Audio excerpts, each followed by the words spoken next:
Now, from Monday, anyone arriving in the UK will have to go into quarantine for a fortnight. That's what the Home Secretary confirmed today. But the new plans have been heavily criticised by MPs on all sides, including senior Conservatives.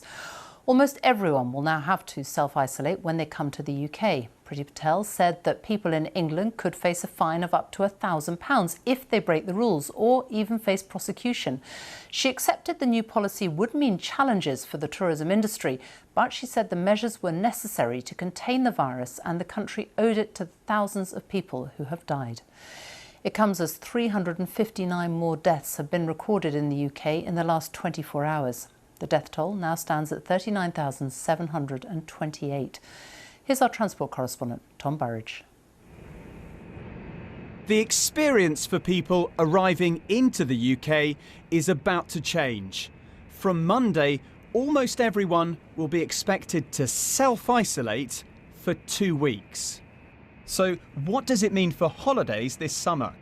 Should anyone be booking a holiday anywhere in Europe right now? What's your assessment? Are holidays abroad this summer going to happen? You know what the Foreign Office guidance is. The guidance is that everybody at the moment should avoid non-essential travel. Everybody should avoid non-essential travel. We've got to knock this virus on the head.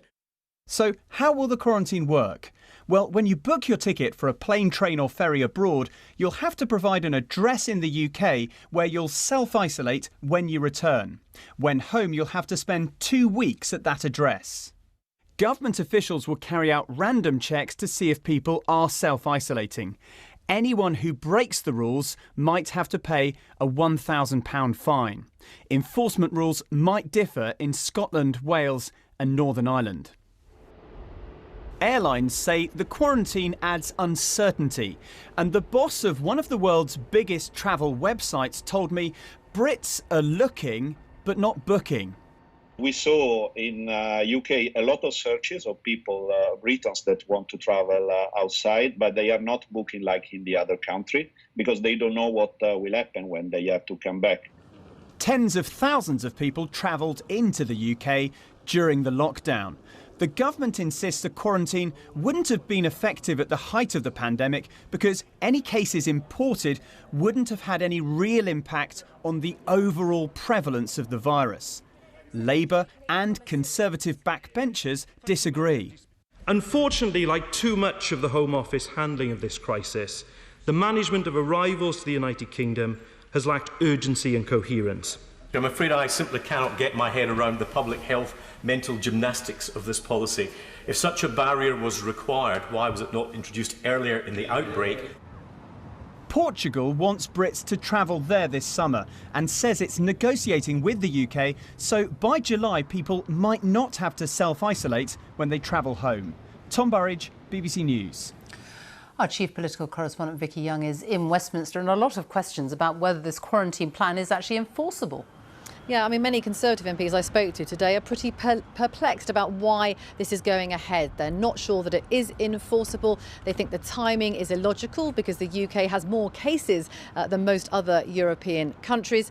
And they are very concerned about job losses in the aviation industry and in the tourism sector. Now, even Theresa May, the former Prime Minister, pitched in. She said this amounted to closing off Britain from the rest of the world. But Downing Street is determined to press ahead. They think it will be effective. They think people want these extra measures. They want to stop reinfection. Now, there will be a review at the end of the month. Many MPs looking for some flexibility there, but certainly as things stand, a real question mark over a foreign summer holiday this summer. And we saw MPs in the House of Commons tonight, though, news of another cabinet minister who was there today now having to self-isolate.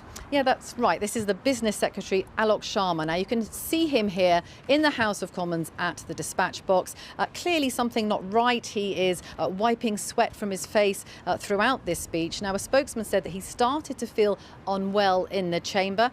He did then leave. He is self-isolating. He's been tested for coronavirus but hasn't got the result left yet. Many MPs have seized on this. They don't think they should have been forced back to Parliament. They want to carry on working remotely. Now, the Commons authorities say they followed all the procedures. They've done extra cleaning, all the things you're supposed to do if there's a suspected COVID case. I have spoken to the minister who sat next to Alok Sharma most of today, and he said they were distancing, social distancing at all times. Vicky Young, thank you. The Prime Minister pledged last month that the UK would have a world-beating test and trace system up and running by the 1st of June, capable of tracking 10,000 new cases a day.